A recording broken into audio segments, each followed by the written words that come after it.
Ada 5 panduan atau tips untuk chatting sama wanita yang bisa kamu coba. Yang pertama adalah fokus sama tujuan. Yang kedua, buat dia setuju. Yang ketiga, beri dia waktu.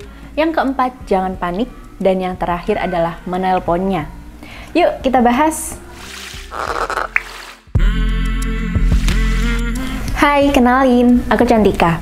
Yuk, langsung aja kita mulai pembahasannya. Yang pertama, fokus pada tujuan akhir. Ketika kamu berpikir tentang apa yang akan kamu ketik, ada satu hal penting yang harus jadi prioritasmu. Hal itu adalah gimana caranya membuat dia percaya sama kamu dan akhirnya mau diajak ketemuan. Hal ini sangat penting karena kamu harus memiliki tujuan yang jelas kenapa kamu chatting sama dia. Memiliki tujuan itu berbeda dengan seperti berharap atau berangan-angan. Bedanya tujuan sama angan-angan adalah sebuah tujuan itu memiliki rencana dan waktu yang jelas kapan tujuan itu harus tercapai. Jadi ketika chatting sama wanita, kamu harus menentukan apa tujuan akhirnya. Seharusnya sih bisa ngajak dia ketemuan, karena nggak mungkin kamu nungguin dia yang ngajak ketemu kamu duluan. Kemungkinannya sangat kecil. Fokuslah dengan tujuan akhirmu, yaitu ngajak dia ketemuan di dunia nyata.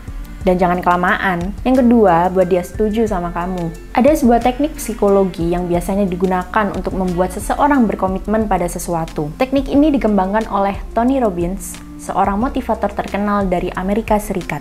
Ketika kamu bisa membuat seseorang untuk berkata iya, maka akan lebih mudah untuk membuat orang itu berkata iya lagi untuk pertanyaan atau permintaanmu selanjutnya. Meskipun mungkin permintaanmu lebih besar dari sebelumnya. Teknik ini bisa kamu gunakan ketika kamu sudah lebih mengenalnya. Setelah kamu sudah lebih mengenalnya, selanjutnya adalah ajukan pertanyaan-pertanyaan yang kemungkinan besar akan mendapatkan jawaban iya darinya. Gunakan pengetahuanmu tentang dia untuk menyusun pertanyaan-pertanyaan itu. Hal ini akan mempermudah kamu kalau suatu hari kamu akan mengajak dia ketemuan. Dengan beberapa jawaban iya, kamu akan membuat dia semakin dekat dan berkomitmen untuk ketemuan sama kamu.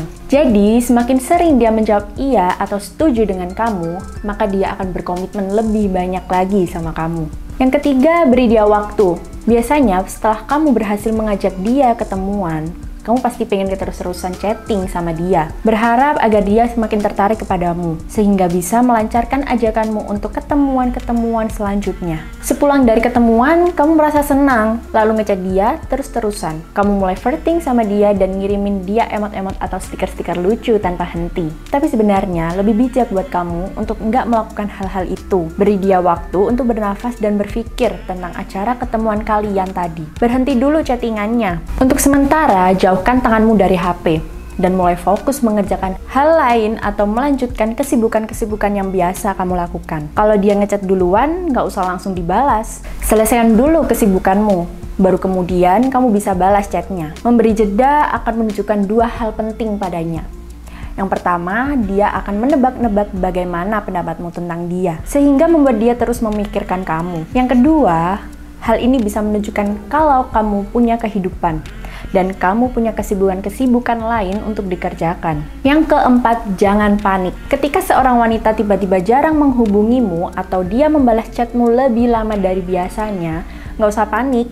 Hal itu biasa terjadi di awal-awal perkenalan atau di awal-awal membangun sebuah hubungan. Selama dia masih membalas chatmu, maka kamu harus bisa berpikir positif. Mungkin saja dia memang sedang sibuk dengan sesuatu, atau mungkin dia ragu dan takut kalau nanti dia membuat kesalahan, sehingga dia lebih berhati-hati lagi ketika chattingan. Yang bisa kamu lakukan adalah lanjutkan aja chattingannya, buat dia merasa percaya dan nyaman lagi sama kamu. Gak usah terlalu nafsu untuk mendapatkan balasan. Santai aja, sambil kamu melakukan aktivitasmu seperti biasa.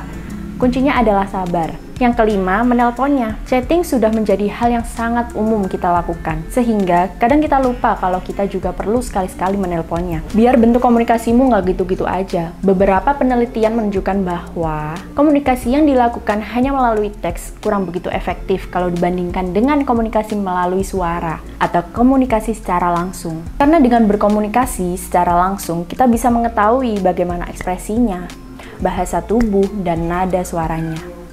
Yang mana itu sangatlah penting. Memang pada akhirnya kita akan menggunakan chatting sebagai media komunikasi yang paling umum dan sederhana. Tapi nggak ada salahnya sesekali menelpon sambil menunggu untuk bisa ketemuan. Jadi, kalau kamu memang suka sama dia, kamu harus menelponnya. Sekian dulu video dari aku. Like kalau suka videonya, subscribe kalau kalian suka sama channel ini. Sampai ketemu di video selanjutnya. Bye!